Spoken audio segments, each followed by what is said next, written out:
The tide began to turn in WCW's favor on Memorial Day 1996 when Scott Hall, who had wrestled in the WWF as Razor Ramon, interrupted a match by walking down through the crowd into the ring.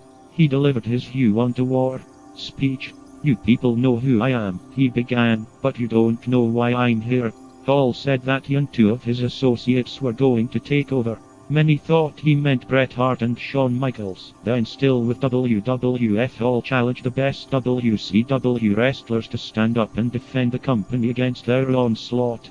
The next week, Hall reappeared on Nitro and pestered the WCW announcers. Sting confronted him, and was rewarded with a toothpick in the face for his efforts. Sting retaliated by slapping Hall across the face, and in response Hall promised Sting a little, no, big surprise, the next week in Wheeling, West Virginia. This surprise ended up being Hall's good friend and former WWF Champion Kevin Nash. Nash delivered his own speech to Bischoff, referring to WCW's slogan of "Where the big boys play," with the response "We didn't come here to play," and warning Bischoff, "The measuring stick just changed, here you're looking at it." And in the weeks following, Hall and Nash were collectively referred to as the Outsiders. Both men took to showing up unexpectedly during Nitro broadcasts, usually jumping wrestlers backstage, distracting wrestlers by standing in the entranceways of arenas, or walking around in the audience. Within a couple of weeks, they announced the forthcoming appearance of the mysterious third member. At Bash at the Beach 98, Hall and Nash were scheduled to team with their mystery partner against Lex Luger, Randy Savage and Sting. At the onset of the match, Hall and Nash came out without a third man, telling Mean Gene Okerlund that he was in the building, but that they did not need him yet.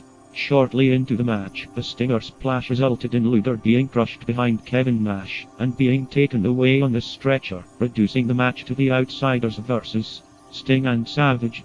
Hall and Nash took control of the match when Hulk Hogan came to the ring. After standing off with the Outsiders for a moment, he suddenly leg dropped Savage, showing himself to be the Outsiders' mysterious third man.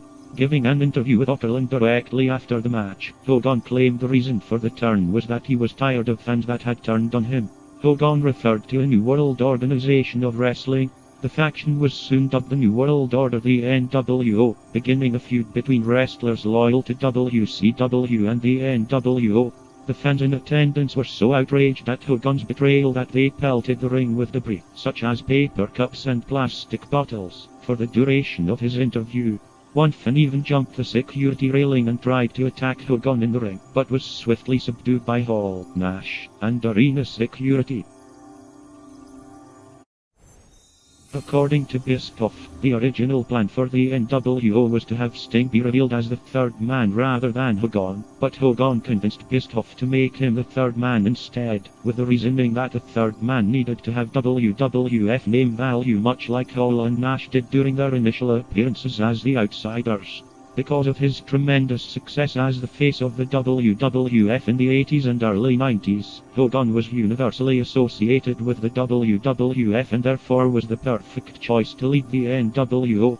Hogan's heel turn at Bash at the Beach marked the first time in over 15 years that he portrayed a villainous character, and also served to revitalize his in-ring persona after his Hulkamania gimmick started to grow stale with WCW's audience. Shortly after, the WWF filed a lawsuit alleging that the NWO storyline implied that Hall and Nash were invaders sent by Vince McMahon to destroy WCW, despite the fact that Bischoff asked Nash point blank on camera at the Great American Bash, "Are you employed by the WWF?" To which Nash emphatically replied no. Another reason for the lawsuit was the WWF claimed Scott Hall acted in a manner too similar to the character Razor Ramon, which was owned by the WWF. The lawsuit dragged out for several years before being settled out of court. One of the settlement's terms was the right for the WWF to bid on WCW's properties, should they ever be up for liquidation, a settlement that would prove invaluable in the future. Though an on-screen threat to the WCW promotion, the NWO would prove helpful in the early stages of the ratings war. On the September 23, 1996, episode of Nitro, with most of the WCW roster over in Japan, the group took over the entire show, including the broadcast booth and the ring announcer's role, and branded the episode as their own. The Giant was the ring announcer and Hollywood Hogan. 6. Kevin Nash, Scott Hall, Vincent, Ted DiBiase, and Eric Bischoff, who was not part of the faction at the time, were at the broadcast table. Largely due to the NWO angle, Nitro defeated Raw for 84 consecutive weeks.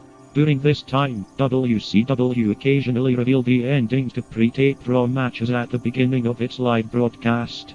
Bischoff reasoned that fans who were open to switching between the two programs would be less inclined to switch to Raw if fans knew ahead of time how the matches would end.